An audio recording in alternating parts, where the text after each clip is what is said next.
today's lesson, kids, we're going to give you a hint to save you a bunch of time. See this sensor? There's a coolant temp sensor. You need to change the water pump to get the clip out anyway. Anyway, it comes with the new water pump. That's not why we're here. That's the new water pump. We put that on, blah, blah, blah.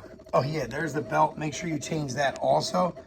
If not, it'll probably snap 2 days later, like mine did. But anyway, that water pump is right there. You see the little gear? So it runs lengthwise. Anyway, this sensor is under the intake like so.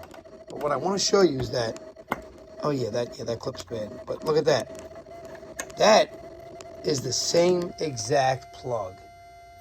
And if you get upside down in the job and mixed up, you can stretch the back wire and plug it in here and vice versa and not even know it.